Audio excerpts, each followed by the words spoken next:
Hi good morning. ഒരുപാട് രാവിലെ ഒന്നും അല്ല കേട്ടോ, 8:30-9 ആയി. സ്കൂളിൽ പോകാൻ കുട്ടികൾക്ക് മടിയെന്നുണ്ടെങ്കിൽ സ്കൂളില്ലാത്ത സമയത്ത് അമ്മമാർക്കായിരിക്കുമല്ലോ മടി, രാവിലെ എഴുന്നേക്കാനും ജോലികളൊക്കെ ചെയ്യാനും ഒക്കെ ആയിട്ടെ. മുറ്റം തൂക്കാനായിട്ട് ഇറങ്ങിയപ്പോൾ ഇന്നലത്തെ മഴയിൽ അവിടെ ഇവിടെയൊക്കെ ചട്ടികൾ മറിഞ്ഞു കിടപ്പുണ്ടായിരുന്നു. അതിലൊക്കെ കുറച്ച് മണ്ണിട്ടൊന്ന് നൂത്ത് കിട്ടി. പിന്നെ മുറ്റം നന്നായിട്ടൊന്ന് തൂത്തു. കണ്ടപ്പോൾ എന്താ ഒരു സന്തോഷം. അതൊക്കെ കഴിഞ്ഞ് വീണ്ടും എൻ്റെ പയറുചെടികളുടെ വളഞ്ഞുപോയ കമ്പുകളൊക്കെ ഒന്ന് പിടിച്ച് നേരെയാക്കിയിട്ട് കയറി വന്ന് രാവിലത്തെ കുറച്ച് പാത്രങ്ങളൊക്കെ കഴുകാനുള്ളതെല്ലാം വൃത്തിയായിട്ട് കഴുകി വെച്ചു. അക്ഷയ പാത്രം പോലാണ് കേട്ടോ എൻ്റെ ഈ വാഷ് ബേസിൻ. പാത്രം എത്ര കഴുകിയാലും ഈ വാഷ് ബേസിൻ അറിയുന്നത് ഞാനറിയില്ല. കാണുമ്പോൾ എനിക്ക് വട്ടാകും. അത് കഴിഞ്ഞ് കഴുകാനുള്ള തുണികളൊക്കെ കഴുകി കഴിഞ്ഞിട്ട് അകത്തേക്ക് കയറി അകമെല്ലാം നന്നായിട്ടൊന്ന് അടിച്ചു വാരി കഴിഞ്ഞപ്പോഴാണ് വിചാരിച്ചത് മഴവെള്ളം പിടിച്ചത് കുറച്ച് ഇരിപ്പുണ്ട്.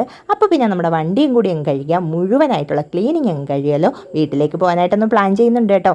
അപ്പോൾ വണ്ടിയെല്ലാം കഴുകി കുട്ടപ്പനാക്കി വെച്ചു. ഇപ്പോഴാണ് ഞാൻ രാവിലത്തെ ചായ കുടിക്കുന്നത്. ഇപ്പോൾ സമയം 11 മണിയൊക്കെ കഴിഞ്ഞു കേട്ടോ. ഇതിനിടയിൽ കയറി വന്നപ്പോൾ കുട്ടികൾക്കുള്ള ഭക്ഷണമൊക്കെ ശരിയാക്കി കൊടുത്തിരുന്നു. ഇനിയിപ്പോൾ ഞാൻ ചായയായിട്ട് കുറച്ച് നേരം എന്തായാലും പത്രം വായിച്ചിരിക്കാമെന്ന് കരുതിയുള്ള ഇരിപ്പാണേ.